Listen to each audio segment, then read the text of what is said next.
Shri Guru, Shri Gauranga Mahaprabhu and Vaishnavas, Jai Srila Prabhupada. This is a summary of the last, brief summary of the last 50 years that I've had connection with the devotees and the Institute.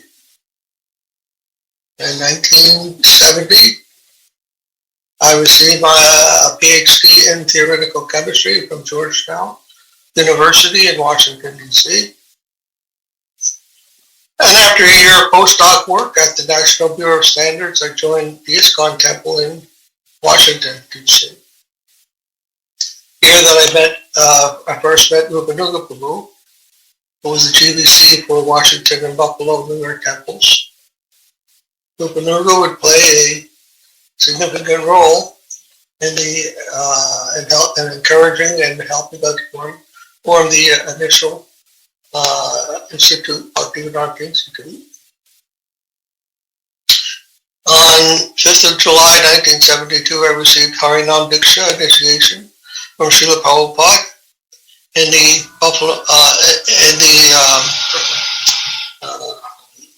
New York Temple, Brooklyn, New York Temple on Henry Street. I remained at the Buffalo Temple until I was given the service of heading Rupanuga Prabhu's bus preaching program, which toured the East Coast visiting and preaching at different universities. Around this time that Srila Prabhupada instructed me to use my scientific training to prove that matter comes from light and to work cooperatively with Sripad Damodar Maharaj during a morning walk in Potomac, Maryland. As part of this bus preaching program, we were stationed in Atlanta, Georgia during the first half of 1975. During this time, at the end of February 1975, Srila Prabhupada came to the Atlanta Temple and instructed his scientist disciples. This was the first time I personally met Sripad Damodar Maharaj and Sadhuputta. Also during this time, Sripad Damodar is finishing his PhD at Emory University. Later, while in Vrindavan with Srila Prabhupada, who was called into Srila Prabhupada's room, Prabhupada expressed desire to start an academic wing of his own. He asked Sripad Damodar to become the director of that academic wing, and Maharaj suggested the name Bhaktivedanta Institute, which Srila Prabhupada agreed to. Sripad Damodar Maharaj also showed Srila Prabhupada the logo of the Bhaktivedanta Institute that he had designed, and Srila Prabhupada liked it very much and instructed the words Atakto Brahma Jigyasa. He had added to it. By the beginning of February 1976, I began establishing the scientific preaching in Boston. In a letter from Srila Prabhupada to Rupanuga Prabhu from February 21st, 1976, Prabhupada wrote that it was very good that I was giving class at MIT. One such class was a lecture on beyond relativity delivered to MIT graduate students. Later, on June 14, 1976, in a discussion between Ambarish Prabhu and Srila Prabhupada, the Boston preaching was acknowledged again, and it was mentioned that the Bhaktivedanta Institute was going to be established in Boston at Commonwealth Avenue, which Prabhupada, Ambarish Prabhu helped pay for. During my preaching activities in Boston, I encountered Nobel laureate George Wald and Albert Z. Georgi at MIT. Full faith of Prabhupada's instructions, I asked them both to consider that life and matter come from life. While Albert Z. Georgi responded, no, that's too difficult. George Wald seriously considered the idea and felt that it may be more likely. George Wald gradually came to fully embrace the idea that mind came before matter. As seen in the last lectures and publications of his lifetime where he discussed life and mind in the universe. Starting in June 1976, issue, volume 11, number 6 of Bhakti Madhava, they started publishing the work of the scientist devotees to the wider ISKCON community. This BTG issue contained the article, Can Creation Come from Chaos? A challenge to the revealing scientific view that life comes from a chance combination of material elements, which was edited from an original paper by myself, Sadhguru, and Sripad Maharaj, as well as an article called Two PhDs for Krishna, which was an interview by BTG, Sadhguru Prabhu and myself. This immediately influenced public opinion of the seriousness of Krishna consciousness. As discussed between Ramaswamy Swami and Srila Prabhupada while in New York on July 9, 1976. In July 76, Srila Prabhupada met with his scientist disciples at the Potomac, Maryland Temple to further instruct them on how to preach to the scientists. During the room conversation on July 6, 76, Prabhupada also discussed the desire for the Vedic planetarium.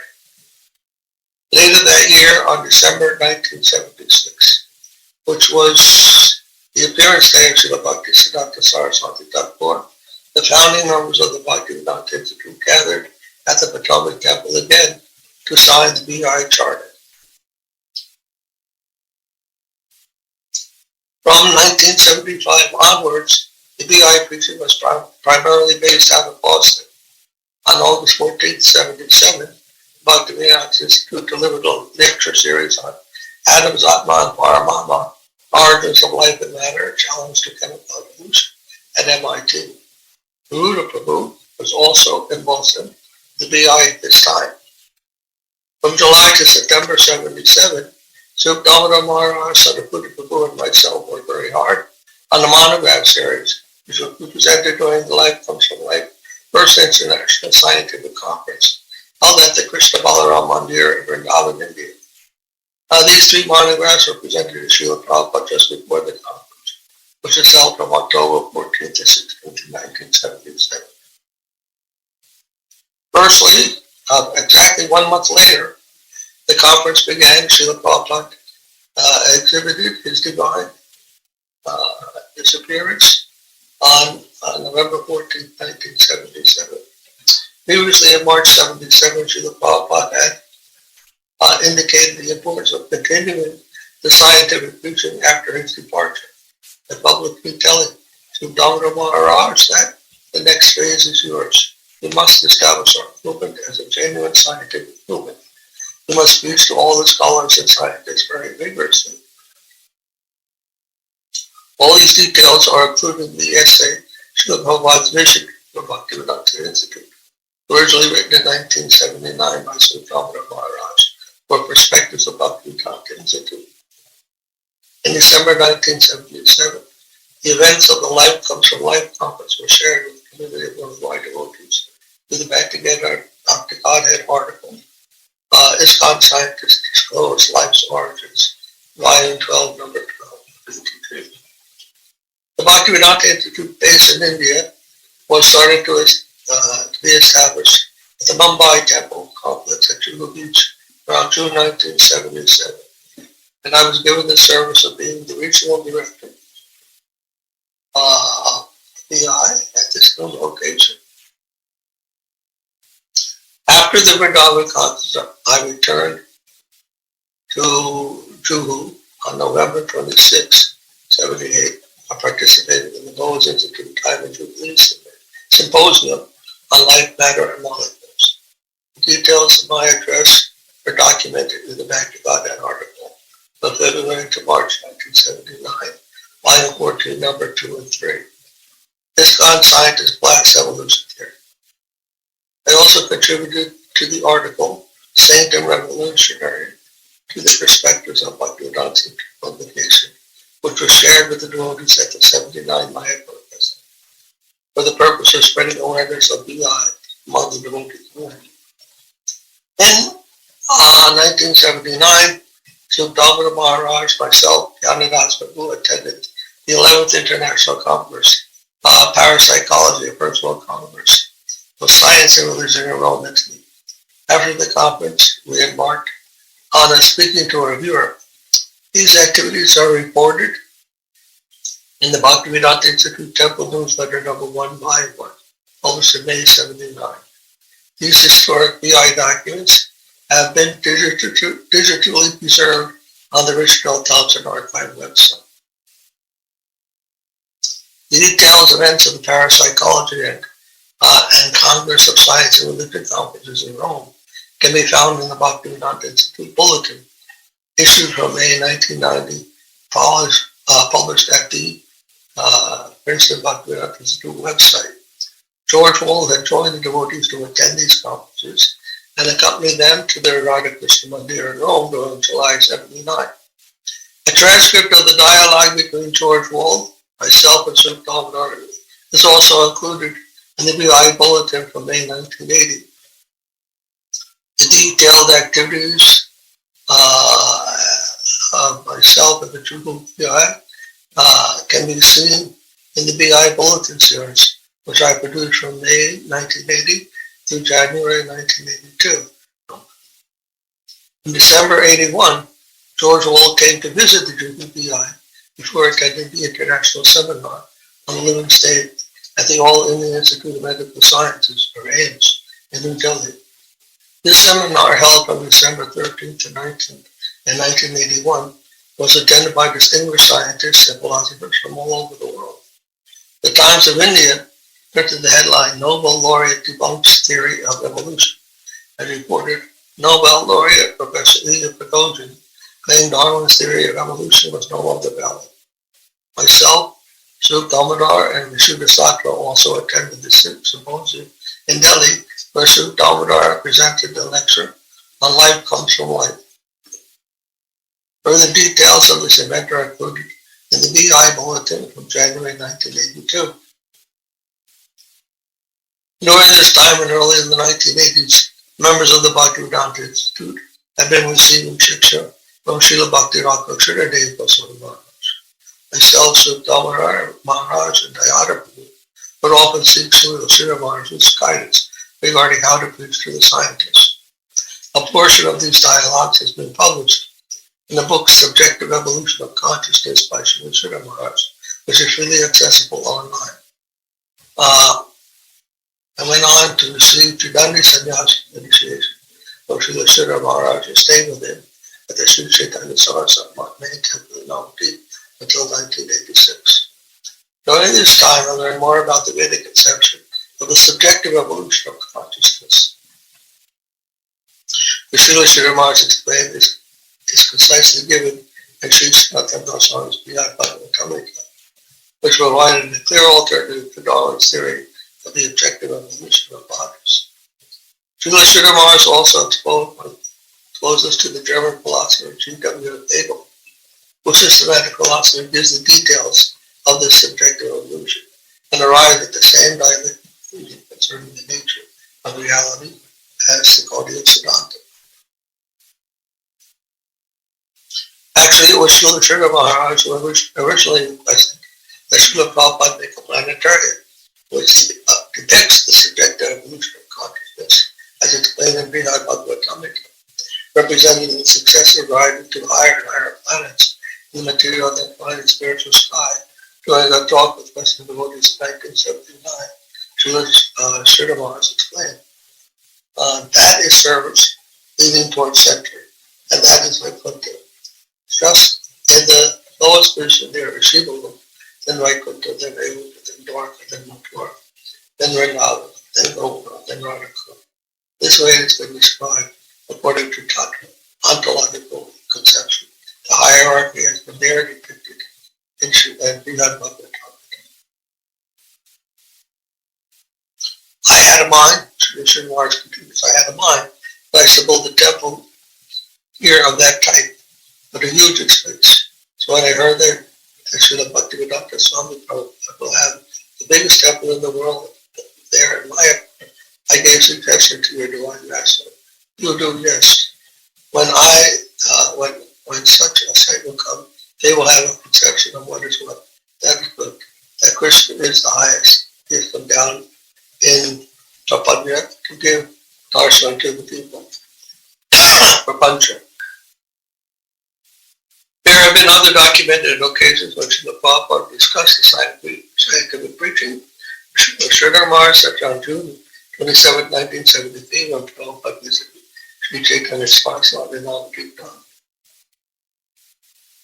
Sridhar Maharaj said, the scientific findings, that is also in the jurisdiction of matter, but a more subtle and subtler knowledge is possible. Srila Prabhupada. Now we are presenting the two of my scientific students, Doctor of Chemistry, that matter is the source. Matter is, the source of matter is spirit. This is our theory. Generally, they believe life comes from matter. Life comes from matter. Yeah, Prabhupada. But we are presenting no matter comes from life. Srila Sridhar Maharaj said, apparently, this is more appropriate. This is Vedanta. Vedanta.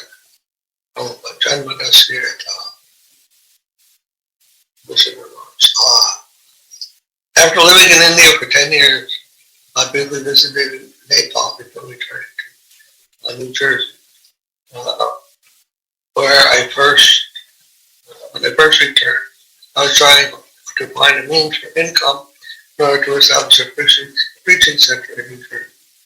But I continued to make these attempts. I started my own preaching work on the internet using the original Commodore 64 computers. By 1997, by 1997, I had created one of the first educational resource websites on GW Hegel with the help of other series of Gaelic scholars. This was the www.gwhegel.org website. Through this website and Yahoo groups, I was actively engaged in online teaching by continuing to actively learn myself for a number of years. On February 5th, 1999, we inaugurated the sacred cycle temple of the people of Holy Lord, Sri Sripad Govindiji, at the www.mahavapuri.net on the 125th anniversary of the holy appearance of Srila Bhaktivedanta Saraswati Prabhupada. This was also the 28th anniversary of the Bhaktivedanta Institute. Sometime in 2005, I received a personal visit in New Jersey from Srila Bhaktivedanta Maharaj, along with some of his wonderful devotees. This was truly Krishna's causeless mercy, because 1 year later, on October 2nd, 2006, Srila Maharaj unexpectedly left this world. Due to this circumstance, I called Sadhaputta Prabhu and Rupa after over 25 years without any contact with him. Due to the passing of Srila Bhaktivedanta Maharaj, I created a website in his honor, www.bhaktivedanta.com, in honor of his lifetime of tireless ecstatic service to Guru and Buddha. Soon after these events, I was contacted by some of Srila Maharaj's disciples, particularly Purushottam Jagannath Das and Sushan Krishna Das. Purushottam Jagannath, who had received his PhD in chemical engineering from the Indian Institute of Technology at Kharagpur, and had been serving Srila Maharaj in various ways since 2000. Sushan Krishna Prabhu obtained his PhD in coastal hydrodynamics from IIT Kharagpur in 2008. During this time, in 2005, he encountered Srila Maharaj and became engaged in scientific Santathan service.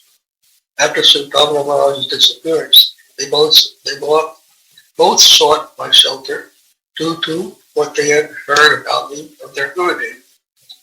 Through an expansion of my online preaching platforms, such as regular Skype classes discussing Shastra and with the devotees, Purushottam Jagannath Das and Sushan Krishna Prabhu and others began to receive spiritual nourishment for myself. The audio recordings of these classes are publicly available on the Satsang blog, www.mahavapuri.net, along with other content. 2 issues of the Science and Scientist newsletter from 2007 to 2008, which were a collaborative effort of multiple disciples of Sripad Maharaj, are available on our www.scienceandscientist/harmonizer, starting in December 2009. A more concentrated effort is made for the monthly publication of what is called the Harmonizer newsletter, available at the same website. This newsletter includes short articles from Gaudiya Vaishnava acharyas, as well as from devotees actively engaged in the scientific standard. Purushottam, Jagannath Prabhu, and Sri Krishna Prabhu were very inspired by whatever guidance I was doing to them, and they became fully devoted to this preaching mission. In 2008, Sri Krishna Prabhu, who had become Srila and Shanta Maharaj, created the Sadhu Guru Group for the sake of discussing the synthesis of science, philosophy, and religion, and the role of consciousness in modern science. In general, as well as to specifically discuss the concept of life and matter of life, and that the subjective evolution of consciousness has more comprehensive explanatory power than the Darwin theory of objective evolution of bodies. Sadhu Guru Group became a platform for a very large number of international scholars and scientists, including well-known individuals such as Deepak Chopra, Mavis Capstone, Stuart Hammerlock, and Bernardo Kashraf became actively engaged in discussing with the Bhaktivedanta Institute, as well as with each other. In 2009, devotees created the Darwin Under Siege blog at www.scienceandscientist.org/Darwin. By 2012, both Purushottam Jagannath Prabhu and Sri Krishna Prabhu received Tridandi Sannyas initiation. The statewide president Acharya Chaitanya Saraswati, Srila Bhakti Nirmala Acharya Dane Goswami. Purushottam Jagannath Prabhu became Bhaktivedanta Muni Maharaj, and Sri Krishna Prabhu became Bhakti Niskam Maharaj. Since 2008, Muni Maharaj and Shanta Maharaj have been living at Sri Chaitanya Saraswati Main Temple in Navadvip, a town where I had lived in the 80s. Their present service had been 100% guided and conducted through online exchanges by myself. Not only were Muni Maharaj and Shanta Maharaj engaged in online preaching, but they also traveled throughout villages, universities in India, as well as internationally, to share what they had learned from our Guru Bharata. Also in 2012, I was finally able to open the long-anticipated preaching center in Princeton, New Jersey. The Bhaktivedanta Institute of Spiritual Culture and Science was established at 20 Nassau Street, Suite 116, which was right across the street from Princeton University. The auspicious day on which the lease was signed for Suite 116 was the same day as Sripad's 116th anniversary. During the 8 years which this office served as the base of the Princeton Bhaktivedanta Institute, many individuals such as local people, students, and diverse New Jersey Bhaktivedanta devotees from out of state, a UN representative from the United States Initiative, and many others came to hear what we were sharing. In 2013, the annual International Conference Series Science and Scientists was inaugurated by Bhakti and Niskam Maharaj. The underlying question of this presently ongoing conference series is: the scientist can explain science, but can science explain the scientist? From 2013 to 2018, the conference has been held throughout India and Nepal. Dr. S.R. Bhatt, who spoke on the philosophical foundations of life at the 1977 Life Conference. Life Comes from Life Conference in Vrindavan, has been an active participant in the conference series to this very day. In 2018, after 10 years of only communicating with each other virtually, Muni Maharaj and Shanta Maharaj came to personally visit me. After a short stay in 2018, they came back in 2019 for a 6-month visit. During this time, the Science and Scientist Conference was held at Rutgers University, the Student Center in New Jersey. And in 2020 and 2021, we had to adopt an online format via Zoom due to the coronavirus. All the details of past conferences can be found at our www.scienceandscientists.org. In November 2018, through the diverse New Jersey Bhaktivedanta community, Christopher Roki came to the Princeton Bhaktivedanta Institute to join one of the weekly Saturday programs. After taking advantage of several opportunities for association and service with us, Christopher was offered the opportunity for full-time service as my personal assistant. In January 2019, he received Harinam Diksha of Srila Bhaktivedanta Maharaja with the name Krishna Kesavandas. In 2020, the Bhaktivedanta Institute published the book Idols of Divine versus True Reality, authored by myself. This book is available worldwide through Amazon. Since its publication, several reviews have been written, all of which have been published in the Princeton BVISES's quarterly newsletter called Sripad, which has been published since the beginning of the millennium. These are all available via the Satsang blog, www.mahaprabhu.net/satsanga. One of the book reviews was also published in the Scientific and Medical Network journal, Paradigm Explorer. In 2021, the Princeton Bhaktivedanta Institute of Spiritual Culture and Science also launched the Circles of Life Educational Community Initiative, which coordinates groups at the local level with universities and global communities to engage productive dialogue concerning seriously considering the idea that life is magical life and the development of the subjective illusion of consciousness. There's a website, www.pviscs.org/Circles of Life. The first group to participate in this initiative was the Stockton University Science of Life Club. Current projects of the Princeton PBISCS include attempting to establish another club at Georgetown University, completing the book The Science of Life, which is a synthesis of whatever we presented at various companies through the various blogs and articles, and primarily the posts that were submitted to the Southern Sun Movement Group, as well as continuing our community programs, online Sunday song every Saturday, 1 to 3 o'clock Eastern Time, and monthly kirtan and prasad distribution at the Princeton YMCA.